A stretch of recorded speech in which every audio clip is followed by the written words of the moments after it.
Hello, everybody. How are you? Good. Nice to see you. Nice to see you too. Here we go. And action. Is this ruining anybody's? It's No. ruining your thing. Here it doesn't ruin anybody's anything, It's right? not like Game of Thrones where That's we're good. It's in the foreground. Exactly, I was exactly. blocking your. I appreciate it. So what was the best part of this project for you? The best part of this project for me was today, because when we, not just as a sort of symptom of the pandemic, but a lot of times when you record these things, I'm sure you know this if you're in this circle of, this sphere of ink, we don't do it together. And a lot of times, until recently, they didn't have the technology to even play you if other people had been recorded. You didn't hear it. And if you heard it, you didn't hear it while you were recording. You would go into a room and they'd say, oh, just get a sense of what this scene looks like so far with the people we have, or something like that. When I was doing this, I heard nobody. So this was the first time that the cast met in person. That was a lot of fun. It was great, and that's not something you always get to do, and you don't always get to if it's not timed with a festival or a convention or something like that. You don't always, and if it's a one-off like a movie like this, you don't necessarily get to hang. So it was pretty cool to meet everybody, and some of us know each other from other things, but it's great to put the band together. See, I mean, you're a talented voice actor. You've done superheroes, villains, anti-heroes, what have you. What was it about voicing this character that really got you excited? Well, this opportunity was a chance to do something with a character that hasn't been ridden super hard and put away super wet, so to speak. You know, yeah. We mean that about horses, of course, not. Yeah, I do. Not the conventional way. No, I love horses. This is my horse ring. I love horses. That's how I made it. So it's a chance to do something original, and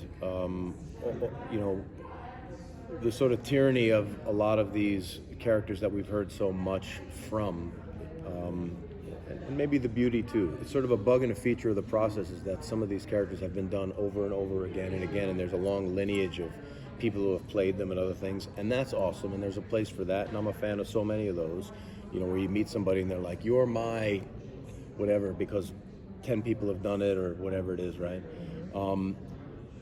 This one, it's harder to say that with, or say that about, and it's fun to be a part of one of those in a certain way, and Adam Strange is that. And what the authors of this story did, some people have asked me today, like, what's it like, being this villain?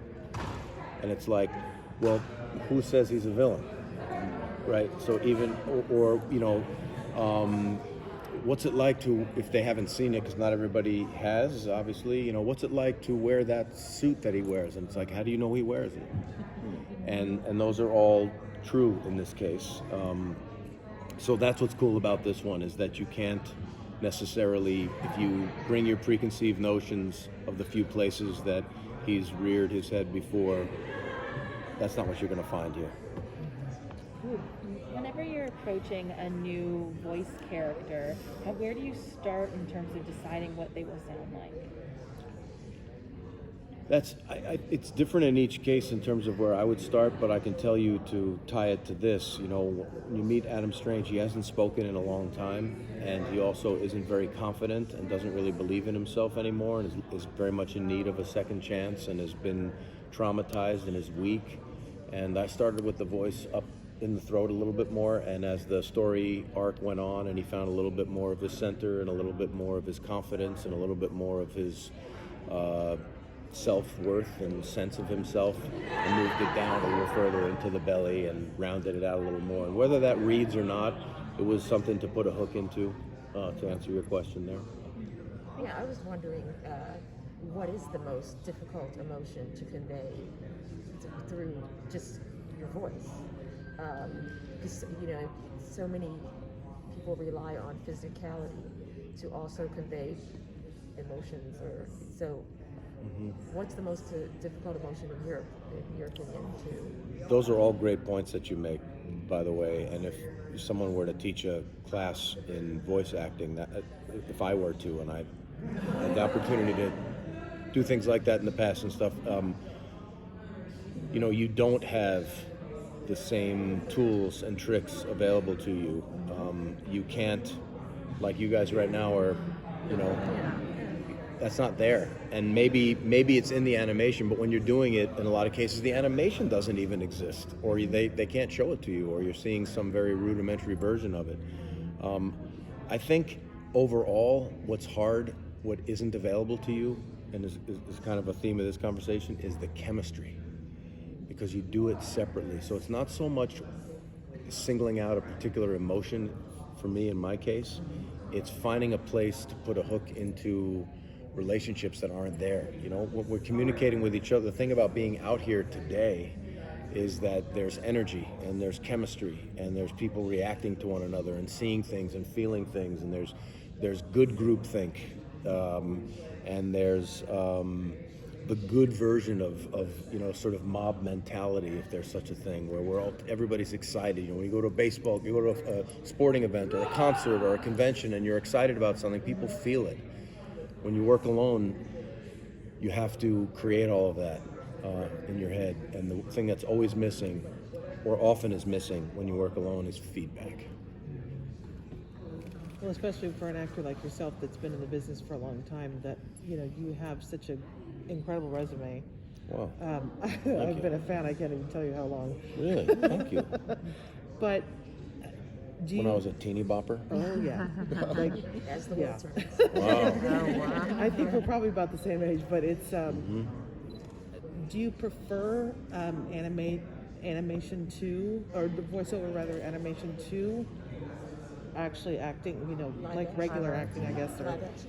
live action. Thank you. I couldn't think of the word. I like that it's a niche that I was able to find in my particular case. A whole new career and a whole new place, and I tried really hard for a number of years to get involved in the voiceover side of the industry, and I wasn't successful in getting anybody to hear that and give me a chance. And when I finally did, things began to work out, and it's always been fun, and I've liked having an opportunity to do something, because when I was younger, I conveyed characters, and a lot of it had to do with a certain look that I had and other things, and it's nice to be able to play parts that aren't necessarily limited to or rooted in that kind of a thing. Not all these characters have blue eyes. So do you think that, it's voice acting is a little fleeting? I think so. I think voice acting is again, it's a trap if you can't do it, because you're gonna get lost in there. But if you're good at it, it offers you an opportunity to play parts that your physicality may or may not, people may not associate it with a particular role or cast you in a particular role. We're at a very interesting place in the industry where people are looking to find people who really authentically represent a particular group or a particular ethnicity or language or origin, and I think that's also very interesting, and that has had a very profound effect on the industry over the last few years as well.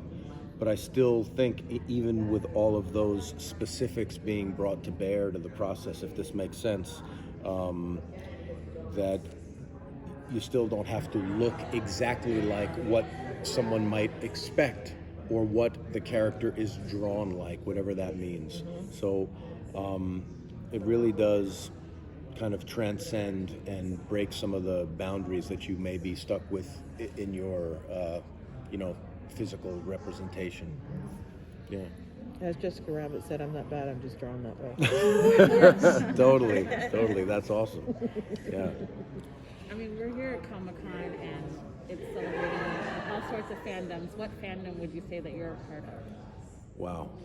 Well, for me, if you're asking what I'm a big fan of, if you mean it that way, I grew up like I said in the beginning of this, but I grew up watching the Super Friends and the Justice League, so not just because that's what we're talking about primarily in my case here today. It's pretty cool to be involved in that universe, and that's how my earliest memories of watching cartoons are rooted there.